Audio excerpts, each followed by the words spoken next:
기차와 관련 있는 이야기를 쓰라는 편지를 받고 나니 까마득히 잊고 살아온 박노인 생각이 머리에 붕 떠오른다. 해방 전 일이니까 벌써 20년 가까이 된다. 그때 나는 서울에서 1시간 남짓해서 닿을 수 있는 K역에서도 한신리 동쪽으로 들어간 국말이란 산기슭 두 집 뜸에 살고 있었다. 아내의 말을 빌리면 객기였지만 내 딴에는 농민 문학을 하자면 농촌에 들어가서 농민들과 생활을 같이 해야겠다는 생각이 있었다. 물론 지금 와서 보니 그것이 객기요 폐기가 되어버렸지만 그때만 해도 젊었었다. 레이몬드의 농민과 같은 4부작을 써서 일약 문단을 한번 뒤집어 놓을 계획이었던 것이다. 그러나 농촌에 들어가 보니 모든 것이 뜻대로 되지 않았다. 첫째, 생계가 서지 않았다.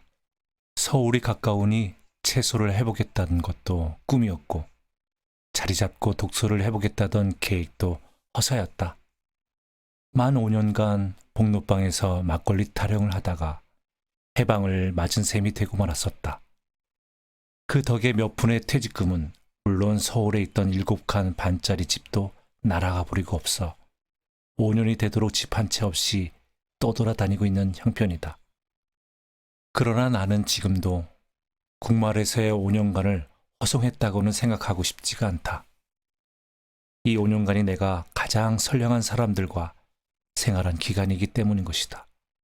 사실 나는 단 한 사람의 지주를 제외하고는 거의 양처럼, 아니 흙처럼 순진한 사람들과 사귈 수가 있었던 것이다. 이 박노인도 대대 국말에서 살아오는 선량한 사람 중에 하나였다.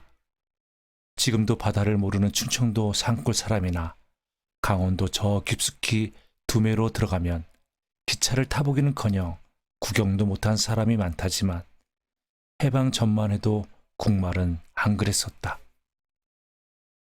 비록 오봉산 기슭에 두짓뜸 세짓뜸 가물에 콩나듯 자리 잡은 동네이기는 했지만은 K역까지 신리라고는 하나 실은 팔마장 산 거밖에 안 돼 있었고 1시간이면 서울역에 와서 닿을 수 있었던 것이다. 거기다가 소위 진화사변이 일어나고 대동아 전쟁이 잇따라 터지자 식량 사정 때문에 서울 사람은 시골로, 시골 사람은 서울로 엇바뀌어 왕래가 잦았던 터라 기차 못 본 사람은 말할 것도 없거니와 기차를 타보지 못한 사람이란 아이들까지도 거의 없을 정도였다. 이 국말에서 50이 넘도록 기차를 타보지 못한 사람이 바로 박노인이었다. 타보지 못한 것이 아니라 타지 않는다는 것이었다. 무엇이? 날 보고서 기차 못 타본 사람이라고?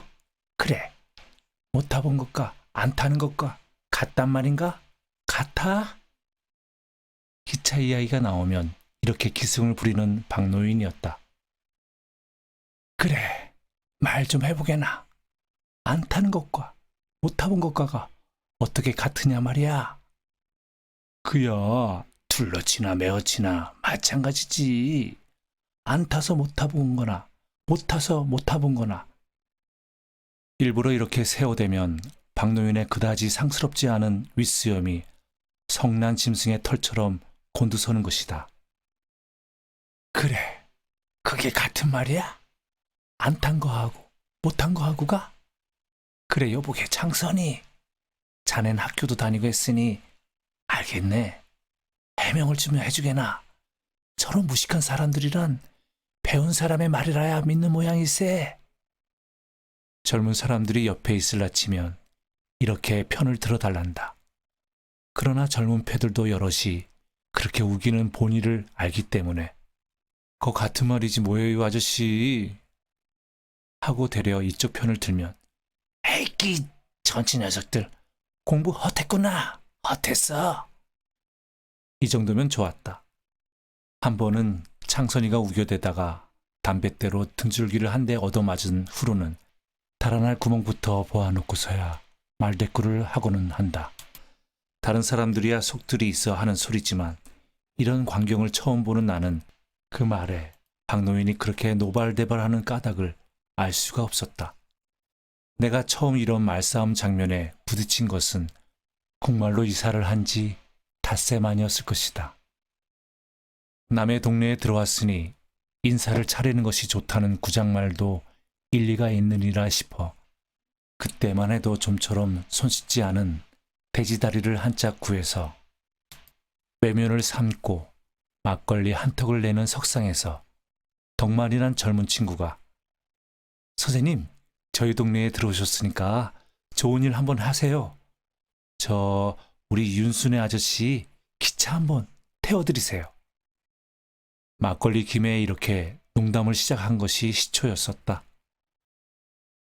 아니, 저 녀석이 미쳤단 말인가?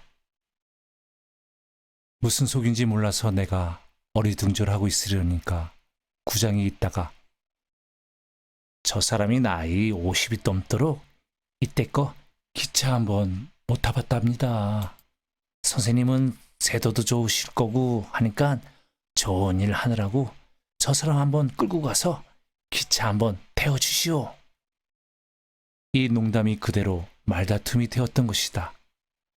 박노인은 한 사람인데 못 탔다고 우겨대는 사람들은 여럿이었다. 입에 거품을 뿜어가며 말싸움을 하다 말고 더 참지를 못하겠던지 놀란 짐승 풍기듯 하고는 막걸리 잔을 구장의 얼굴에다 냅다 뿌렸다. 구장도 지지 않았다. 구장도 불끈하더니만 다는 헤어졌을 망정 단거리 일못이 두루마에다가 김치 그릇을 뒤집어 씌우고 말았다. 모두들 뜯어 말려서 나중에는 사화술까지 먹고 헤어졌었지만 나는 박노인이 무엇 때문에 그 말에 그렇게도 기승을 부리는지 궁금해 견딜 수가 없었다. 필시 그 무슨 곡절이 있는가 싶었지만 어쩐지 남의 아픈 상처를 건드리는 것만 같아서 자일 피의를 하고 있는데 하루 저녁 때 박노인이 막걸리 한 병을 들고 나를 찾아와서는 대뜸 선생님은 날 어떻게 생각하시오? 이렇게 묻던 것이다. 접대 그 말씀입니까? 방으로 들어가자 해도 굳이 마루 끝에 앉아서 붓꼬치에 고추장을 해서 막걸리를 먹자는 것이다. 자, 고추는 내가 사왔으니까 고추장이나 좀 내오시오. 하고 조끼 주머니에서 풋고추를 한 줌 꺼내놓는다. 역시 다 날뛰는 햇슬망정 광당포 조끼가 있는 것으로 보아 살림이 군색하지는 않은 성도 싶다. 박노인은 막걸리를 걸직하니 한 잔 들이마시고는 윗수염을 쓱 씻고서 선생도 그래. 구장 녀석처럼 내가 기차를 못 타봤다고 생각하시오? 그야 안 타시는 것이겠지 못하기야 하셨겠습니까? 이 말에 박노인은 어린애처럼 신이 나서 그렇지. 그렇고 말고요. 아무라면 그래. 내가 10점만 주어도 탈 수 있는 기차를 못 타봤겠소? 그렇지 않소? 그럼요.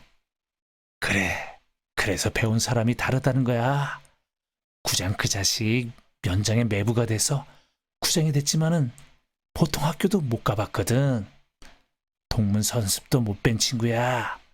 난 그래도 통감을 5건까지 뗐거든. 지금은 내가 그놈의 기차 때문에 이 꼴이 됐소만 벼백이나 조이했었소. 이래봐도 내가 바퀴 방정승의 직계자손이라고. 내 5대조께선 참판까지 하시고 이런 집안이요. 아이고 그러십니까? 그야말로 명문가게시군요. 지금은 한대 썩슬려서 이렇게 살지만 옛날 같았으면야 말이 돼요? 말이 안 되지. 옛날 같았으면야 저도 이렇게 마주 앉지도 못했습니다. 전 농부의 아들이니까요. 그거 무슨 말을. 당치도 않은 선생이야 옛날 같았으면 할례막사지. 내가 모르는 줄 아오? 다 들었어. 다 들었어. 그런데 아까 기차 때문에 많이 고통을 받으셨다고 그러시는데 이렇게 실마리를 풀어주려니까 얘기하리다. 그러지 않아도 오늘 그래서 이렇게 찾아왔소. 어제 저녁에도 왔더니만 글을 쓰신다기에 돌아갔지요. 좀 지루하시더라도 좀 들어주시려고? 말씀하시지요. 오늘은 아무것도 안 씁니다. 그래, 거 잘 됐어. 그거 뭐 무식한 사람들한텐 아무리 얘기해봐도 못 알아들었거든. 쇠기의 경읽기지. 그야말로 우이독경이야. 박노인은 이렇게 격분해서 이야기를 시작했던 것이다. 아까도 잠깐 말씀했지만 우리는 대대벼슬을 하고 내려온 집안이었지요. 아버님 때에 와서 잠봉 벼슬에 끊기고 말았지만 명색이 나도 잠봉이요만 지금 세상 놈들이 어디 그렇게 불러주어야 말이지. 이렇게 시작한 박노인, 아니 박찬봉의 이야기는 껑충 뛰어서 60년 전으로 돌아가 버린다. 그때만 해도 박찬봉 집은 100석 가까이나 하는 지주였었다. 그것도 천수답은 거의 없고 양석이 나는 구렛뱀이가 절반 이상이나 되었다는 것이다. 이것도 뭐 우리 조부께서나 가친께서 치부를 해서는 아니지요. 모두가 선앙을 잘 써서지요. 우리 오대주께서 그때 돈 100냥을 들여서 이 금방 산소 자리를 물색하셨지요. 관악산은 물론 궁망산소까지 사사치치치시다가 이 오봉산으로 들어오셔서 반달봉을 찾아냈더랍니다. 이 반달봉에 묘를 쓴 후로 갑자기 집안에서 참판이 났고 자손이 번창했으며 해마다 추수가 늘어서 조부 때는 200을 넘는 추수였다는 것이다. 집안이 불일 듯 한다는 말은 우리 집을 두고서 한 말이었지요. 심지어 지팽이를 굳은 땅에 꽂았어도 싹이 난다니까요. 우리 집은 대체로 귀손이었습니다. 5대 독자란 말이 있지만 우리 집엔 7대까지 계속된 일이 있었지요. 그렇게 자손이 귀한 집안에 5대주께서 반달문 밑에 산소를 모신 후로는 4대조의 형제분, 3대조에 와서는 5형제분이었고 증조부대에 와서는 5남5녀로 자손이 번창하겠지요. 그렇던 우리 집안이 그만 개묘년에 와서 한강 물줄기처럼 뻗쳐오르던 산열이 툭 끊어지면서 아이고 오늘날 이 꼴이 되고 말았답니다. 개묘년에 무슨 일이 생겼던가요? 개묘라면 몇 해 전이 되나? 내가 이렇게 손을 꼽고 있자니까 금년이 무술년이니까 55년 전이지 뭐요. 생핀잔을 한번 준다. 그의 철도를 놓느라고 명산 오봉산의 산열이 끊겼다는 것이다. 산열이라뇨? 하고 묻는 말에 산열도 모르오, 선생? 신학문을 많이 배웠나 보만 학자 양반이 산열을 모르다니. 사람한테 피가 있듯이 산에도 명산에는 혈맥이 통하는 법이지요. 선생의 혈관을 끊어놓으면 살겠소? 피가 딴 데로 모두 흘러버리면 그만이지요. 산도 마찬가지라오. 산에도 혈관이 쫙쫙 뻗쳐 있거든요.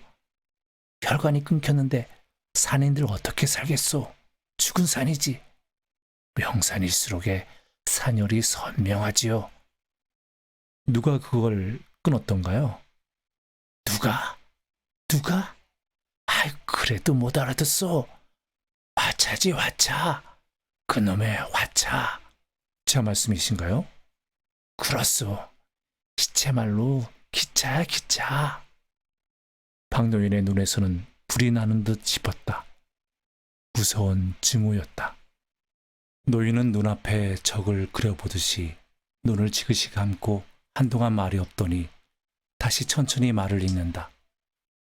그해 그러니까 내 나이 겨우 8살이었으니 뭘 알았겠소만 내 조부와 같이는 침식을 이르시고 땅을 치며 통곡을 하셨소이다. 그것이 바로 외놈들과 을사조약을 맺던 전해였고 보니 그때 말이 국왕이지 우리 상감한테야 무슨 실권이 있을 때요? 우리 반달봉 및 선왕의 주봉 허리를 끊고 철로를 놓겠다는 것이 우랴. 놈들이 조선 땅에다 철로를 놓자는 목적이 우리 명산들의 혈맹을 끊어서 인물이 못 나도록 하자는 수작인 줄 모르고서야 나라에서도 땅을 내어놔라 호령호령 했었으니 기가 막힐 노릇이 아니오. 우리가 덮어놓고서 반대한 것도 아니지요. 한 100간통만 피해달라는 것은 그런다면 주맥을 안 잘리고도 철로를 놓을 수 있거든요. 그러나 그땐 이미 헌병들이 방방곡곡에 와서 개쏘대듯 하던 때였소. 아무리 땅을 치고 발버둥을 하니 외놈들 귀에 들어갈 것이 뭡니까? 아버지는 놈들한테 상투를 다 꺼들이었고 내 조부장께서도 옷을 갈갈이 찢기고 그냥 후특성이가 되셔서 인사불성이 되었소. 내가 뭘 알겠소만 나도 울고 덤볐던 모양이요. 나도 놈들한테 따기를 얻어맞고 쓰러졌던 기억이 있지요. 그러나 그보다도 분하고 절통하고 이가 갈리는 건 같은 조선놈들이 돈 몇 푼 벌어먹자고 남의 집 조상 선왕의 주봉허리를 끊어내는 것 아니겠소. 철로를 논 지 6해 만에 나라가 망합디다. 산천의 혈맥을 그렇게 동광동광 끊어놓고서야 어찌 나라가 흥하기를 바라리까. 그렇지 않소? 사람의 혈관을 동광내고서야 그 사람이 살기를 바라겠소? 안 그러오? 그렇지요. 나는 이렇게 맞장구를 쳐주는 수밖에 없었다. 소위 풍수설에 대해서 아는 바 없지만 이것을 과학적으로 부인할 만한 이론적 근거가 전혀 있는 바도 아니었다. 그러나 나는 이때의 그의 눈이 무섭게만 느껴졌던 것이다.